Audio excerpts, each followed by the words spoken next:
Welcome to Previews Reviews, coming to you from Stadium Comics, located in Shoppers World Mall in beautiful Brampton, Ontario.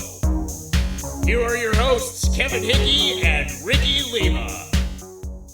Hey everyone, and welcome to this episode of Previews Reviews that takes a look at comic books coming into stores starting in November 2012. I'm Kevin Hickey. And I am Ricky Lima. And Ricky, please tell the fine folks out there where this lovely broadcast is coming to them from. We are in Brampton, Ontario, Canada. Okay. The crown jewel of the Infinity Gauntlet. Okay. The scars on Jonah Hex's face. Check. The rings from the Green Lanterns. Okay. The crazy in Frank Miller's brain. Oh.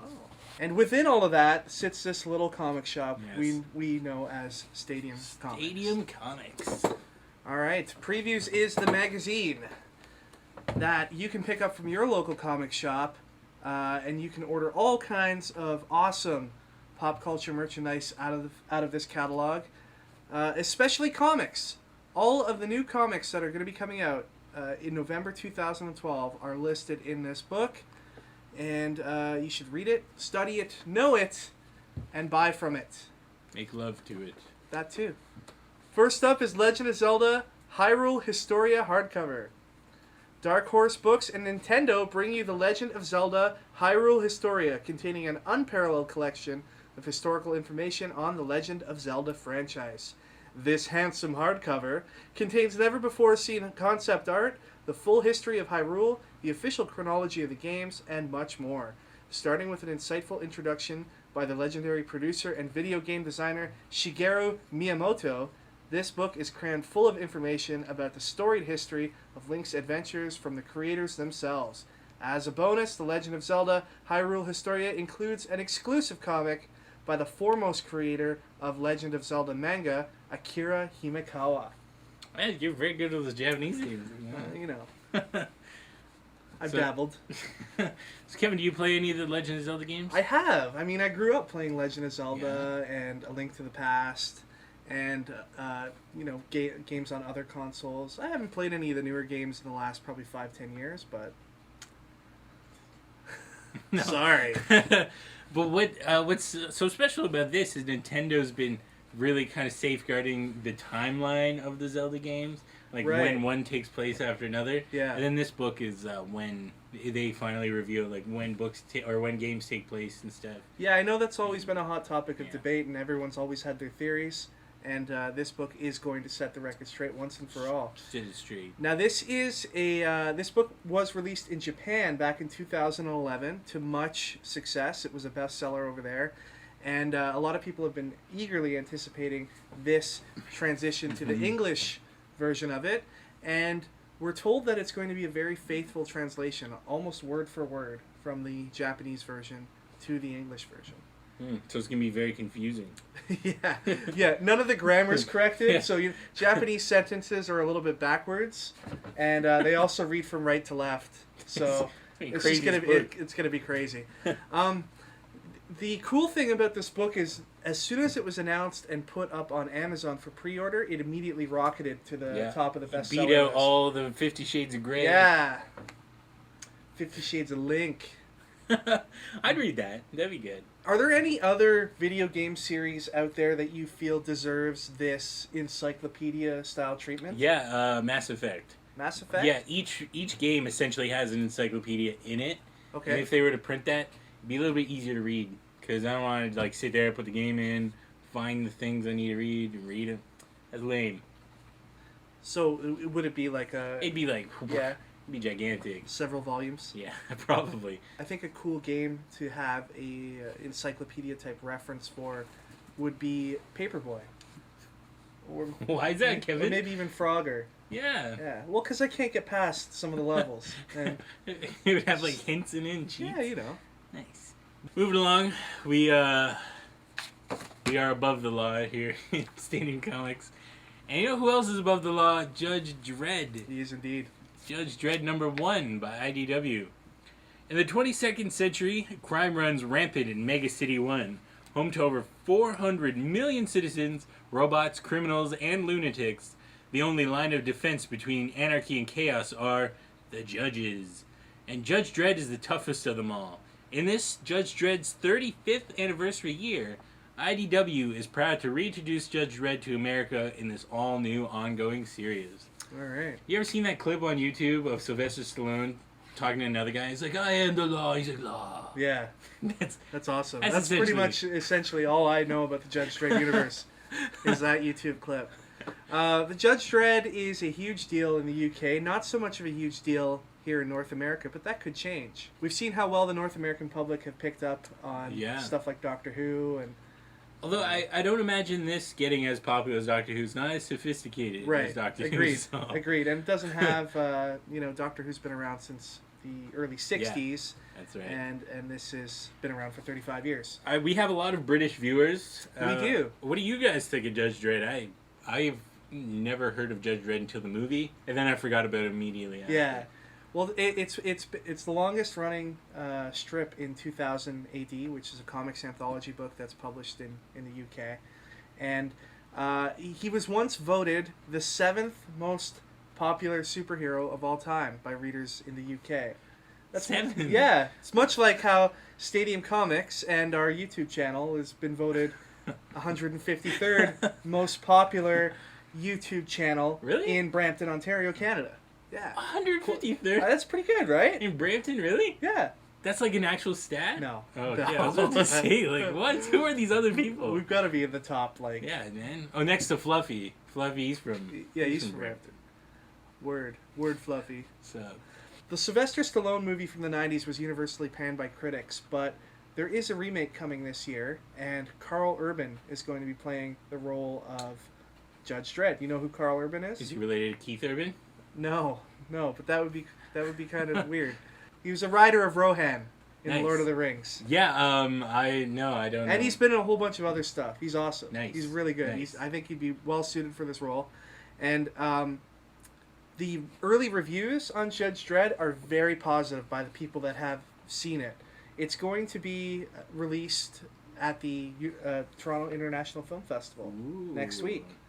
So I want to go to that. That's a pretty high-profile event. So the fact that it's getting released there could speak some volumes about the quality of the actual film. So I'm looking forward to it. I'm excited. Looking forward to learning more about this Judge Dredd chap.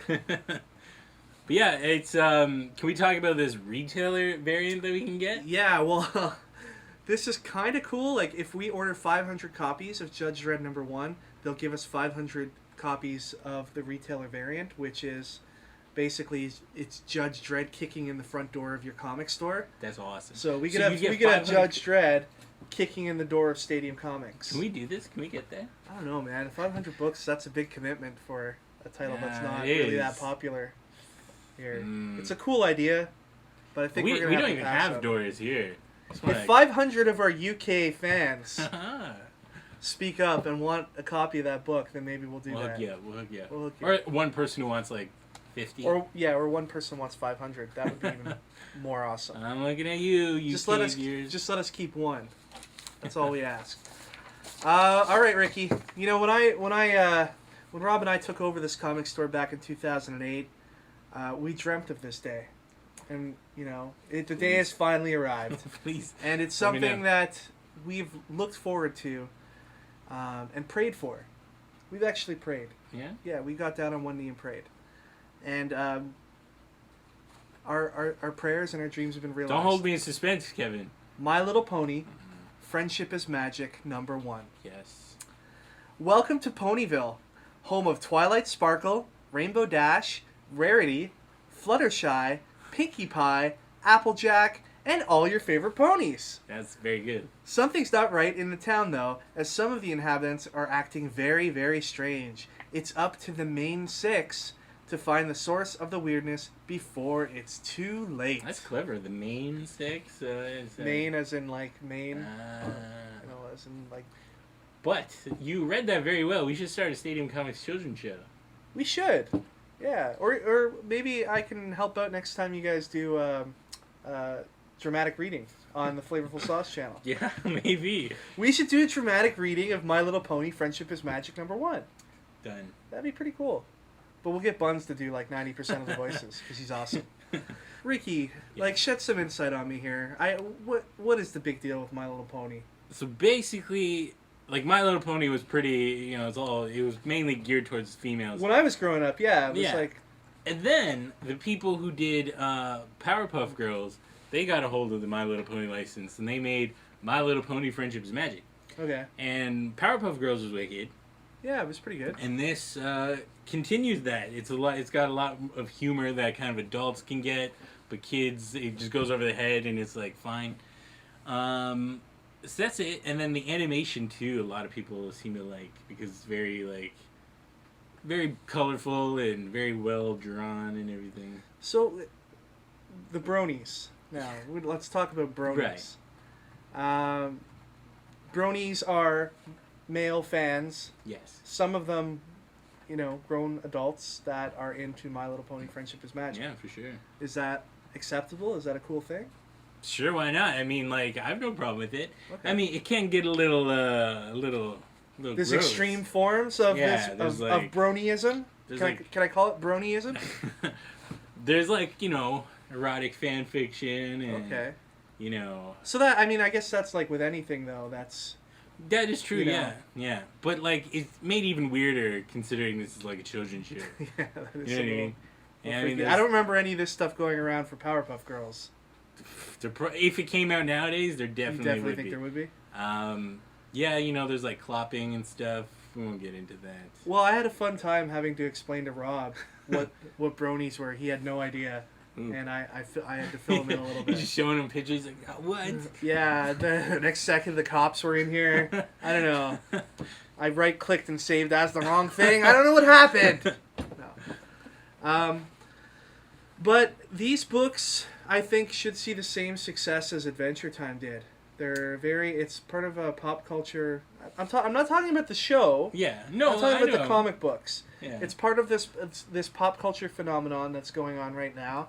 And I think you're going to find a lot of female and male fans of My Little Pony Friendship is Magic will be coming into shops looking to pick up an issue. There's 6 different regular covers for the first issue. Comes with a slip sleeve for all of them, too? No, there's a different set available that has a slip sleeve. Oh, okay. It comes with 6 individual regular covers, all featuring the main 6. So all of those weird pony names I mentioned in the first... Which one's your favorite? Is it Twilight Sparkle? Well, I don't know what any of them look like, but just based on the names, I would have to say Applejack, just because Applejack's is a cool cereal. Twilight Sparkle's the most seductive. What? No, I don't know. I haven't... Are all of these ones females? Yeah. I don't think there's any male ponies. Okay. There's no male ponies? I don't think so. So how do they reproduce? They don't talk. Bronies? I think that this will see some considerable success. There's a lot of variant cover options that are being offered for it, and I hope so. So, because it's a good concept. I like it. Up next, we have Clone. From Robert Kirkman's Skybound imprint comes a sci-fi story like you've never seen before. Dr. Luke Taylor's perfect life comes to a dramatic halt when an identical, bloodied version of himself arrives at his doorstep, with news that he is one of many clones, and they're all after his pregnant wife and their unborn child. Whoa. Did you see the art for this? The cover art for I did. This? It looked pretty yeah. cool. This is actually done by the same guy who did Wolverine, The Best There Is. Yeah, one of my most hated books of all time. Whoa, that's a good book, man. I didn't really have a problem with the artwork. It was the writing and stuff that I had a problem with. Yeah. And even the writing, I don't think was totally the writer's fault. I think a lot of it had to do with whoever was editing the book, because just the whole thing with saying the book's not for kids and then putting swear words in there, but hashtagging them out and stuff, and it was just... But I stick by that series. I loved that series. I know you did. I did. The art for Clone looks amazing. The cover is going to be a wrap cover, and it's just like a cityscape with like all of rappers? these... Yeah. No. A wrap cover, like a wraparound. No. And it's a cityscape with the main character being chased by a whole bunch of his clones. Now, doesn't it kind of piss you off that the copy like throws Robert Kirkman and Skybound, the Skybound imprint, in your face? Yeah, not really. No? I figured you'd have a problem with this because you had a problem with Robert Kirkman when he came out with Thief of Thieves and taking the whole writers' room approach. To, Robert Hollywood Kirkman, man. No, I don't think that's a problem at all. I think it's a selling point for the comic that Robert Kirkman and his Skybound imprint have put their stamp of approval on this book. It joins the company of other books like Walking Dead, Invincible, Thief of Thieves, and some other books like Robert Kirkman and Rob Liefeld's Infinite. Blemish. But it's interesting because usually if it's a Skybound book, you have Robert Kirkman writing it or involved in the story in some way. This is actually going to be written by a guy named David Schulner, and David Schulner is the guy behind the canceled television series The Event, which was a little promising when it came out a couple years ago, but never kind of went anywhere. And he's got another show coming out soon called Do No Harm, which is like a doctor thriller drama thing. The one thing you can say about books from Image, and particularly from Skybound, is that the speculator market is completely devouring any number one book that comes out. You've seen it in here. People just coming in saying, hey, do you have such and such a book? And it's like, I'm not even sure if they're reading it. I hope that they are. But probably not. But they just seem to have latched on to this idea that Image number ones are the books to get if you want to flip it and make a quick buck. This it's interesting because this book is kind of taking the reverse approach than a lot of other comic books take, in that it was originally an idea for a television show that the creator was convinced to turn into a comic book with Robert Kirkman. But of course, you put a comic out under the Skybound imprint, and chances are high that somebody will pick it up and turn it into a television show. Yeah, that is true. Right? That is true. Although they already made this into something. It was called The One, starring Jet Li, where he... That's right. He goes through different universes to kill himself. Okay, well, so I think this all happens in the same universe. Well, I guess. But that was a good movie. Did you watch that movie? It's a good one. Yeah. It's a good one. I think that this will be a hot comic to look out for in November. We're going to move on to another Image book, and it's called Nowhere Men, issue number 1. Science is the new rock and roll. So said Dade Ellis, Simon Grimshaw, Emerson Strange, and Thomas Walker at the dawn of a new age of enlightenment that ushered in a boom of scientific advancement. As the research supergroup WorldCore, they become the most celebrated scientists of all time. They change the world, and we love them for it. But where did it all go wrong? And when progress is made at any and all cost, who ultimately pays the price? Ooh. This one's kind of interesting. It's really? Yeah. I thought it sounded really like WorldCore. Yeah, that's a little bit. But what if the next pop culture phenomenon, the next Beatles, per se, was a group of scientists? Right. You almost had that with the whole Mars Observer thing. Some That's of those true. NASA guys were treated like rock stars. The Yeah. Mohawk guy, Yeah. I don't know. In order to be a scientist, you have to have a certain amount of like introversion, and I don't know if they'd ever be as popular because I think that that's sort of true, but there's a lot of scientists out there that are extroverts as well. Yeah, that's true. I know a lot of my science teachers growing up were pretty awesome. They were very extroverted. They're science teachers. Shut up.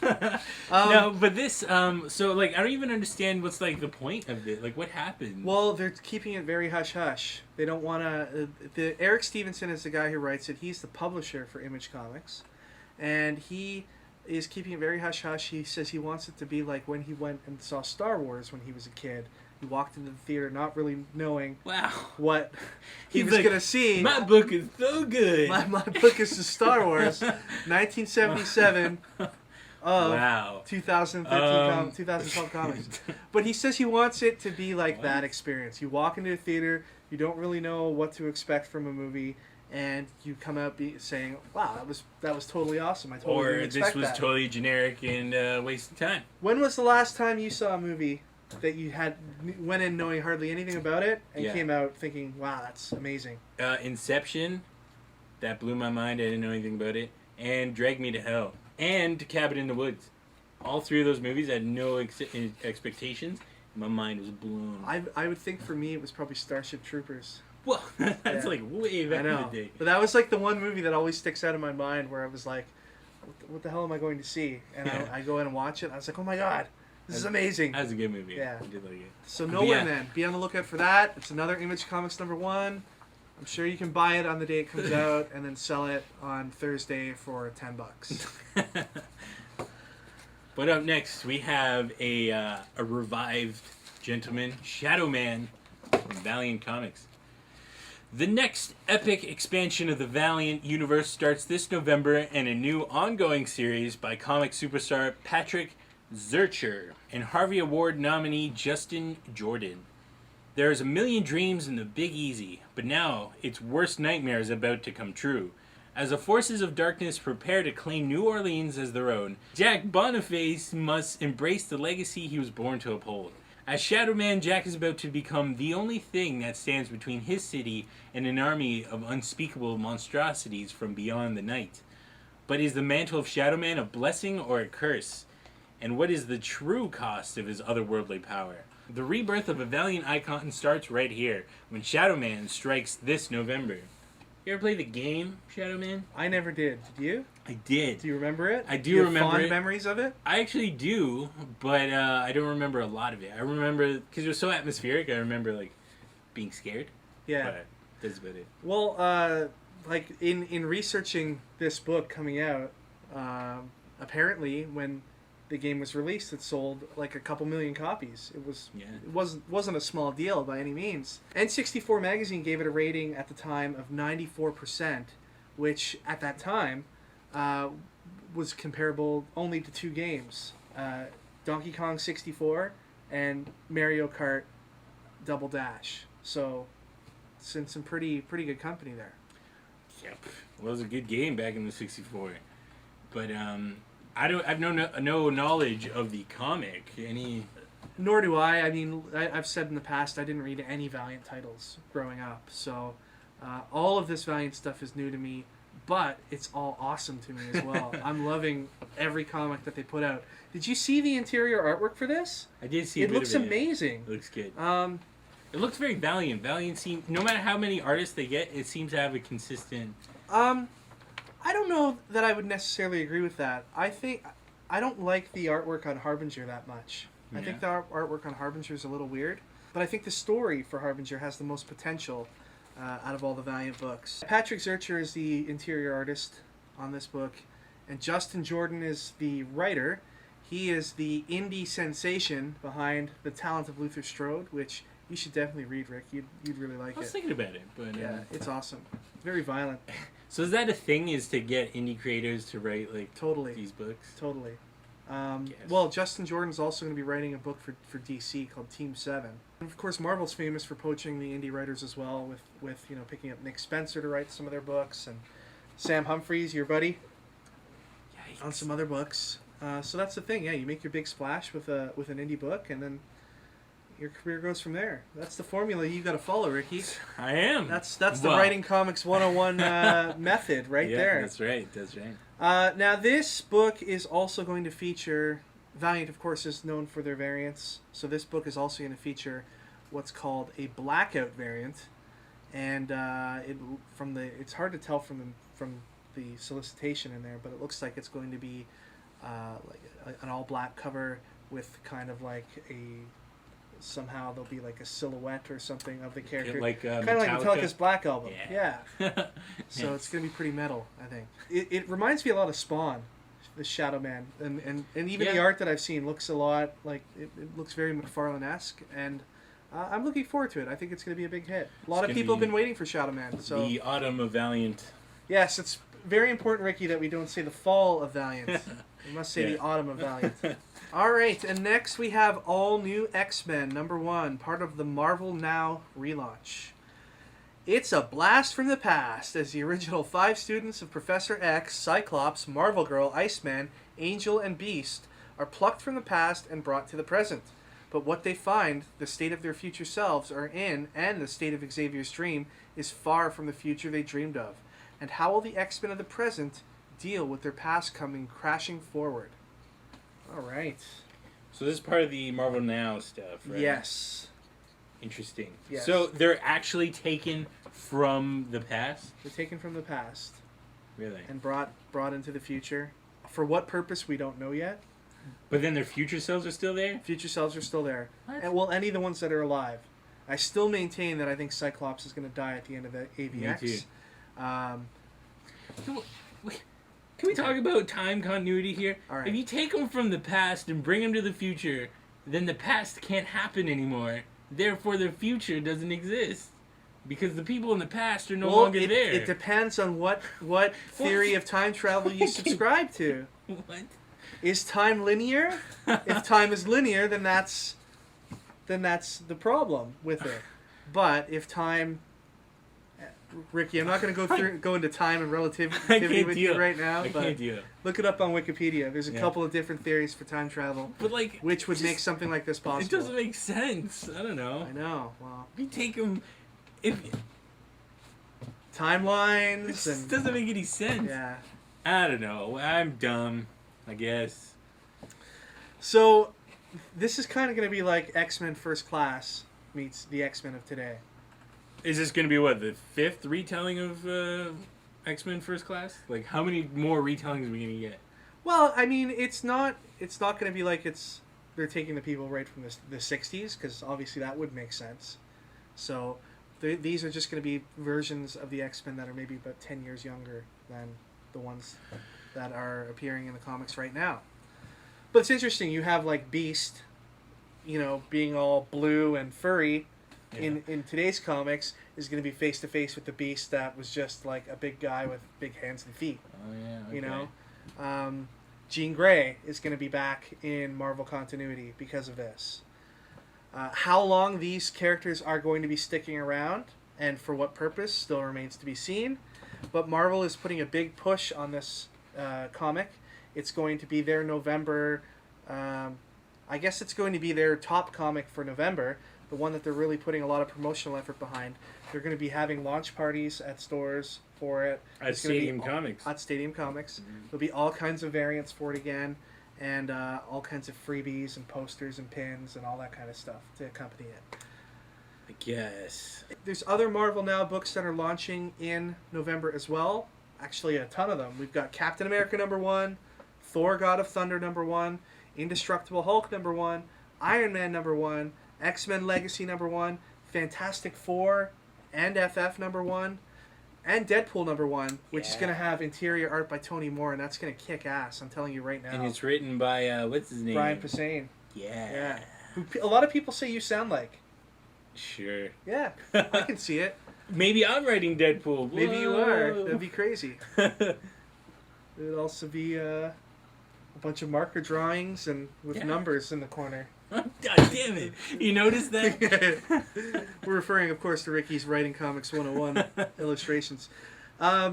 Each one of these Marvel Now #1 issues, Ricky, and I know you'll be excited about this, come with a whole bunch of variants, not the least of which is the Scotty Young baby variants. All of them has Scotty? Yeah. Oh, man. Oh, I'm going to be so poor. Yeah, it's you're going to have a rough November. Now, are they going to be, like, expensive? Like, are they, like... Well, it'll depend on the store, but they are variants, so you can expect for them to be a little bit more pricey than the price of the comic. And they'll all have, each one of the covers for the first issues will be available in poster size as well, so you'll be able to get a poster of your favorite covers. So. No, I'm going to be so poor. All right, we've got a couple of honorable mentions to go over this month. First is Parker, the graphic novel by Darwin Cook that I really, really enjoy and think everybody should read. The first volume of that will be available in softcover finally. That's a couple years in the making, that one. And it turns out that there's a Parker movie coming out this year. And you know who's in it? Jason Statham in the lead role, which, okay, I don't know that he really fits the Parker role, and Jennifer Lopez. What? So there, the movie's ruined already. Wow. Yeah. There's a book called 47 Ronin, #1, coming out from Dark Horse Comics that I'm really excited about. Do you know the story of the 47 Ronin? Didn't they make a movie or something? Or is that different? There's been a few movies throughout history, mostly done in Japan, and Keanu Reeves was working on one. Really? Yeah, but it's basically the ultimate loyalty and revenge story, and it's all about these 47 samurai, these servants to this lord who gets wrongly executed, planning for years and years and years to take revenge. Yeah. And they eventually do, and Although they all die. Spoiler, they all die. I actually went to visit all of their graves in Japan. It's a true story. Whoa. Yeah. Nice. It's pretty crazy. Although the art doesn't look too good. Stan Sakai doing the art. He's the guy behind Usagi Yojimbo. So it's the same kind of style as that. But it looks like almost comical. It's very so. cartoony, yeah. Mm. I'm still going to read it. I think it'll be awesome. Spawn 225. The only reason we're mentioning that is because it will have presidential covers. On one cover, it'll say Romney wins. And on the other cover, it'll say Obama wins. And it comes out the same week the results of the U.S. cool. election come out. And you can order quantities of both. So You should do that. And but then what do you do if Obama loses? You're gonna have all these Obama comics. they might be rare. They might be worth money. Maybe, I guess so. Anyway, that's it for the comics this week. Thank you all for joining us. Stay tuned next time when we take a look at collectibles, toys, action figures, statues, and other cool things that will be coming out starting in November 2012. Take care, everyone.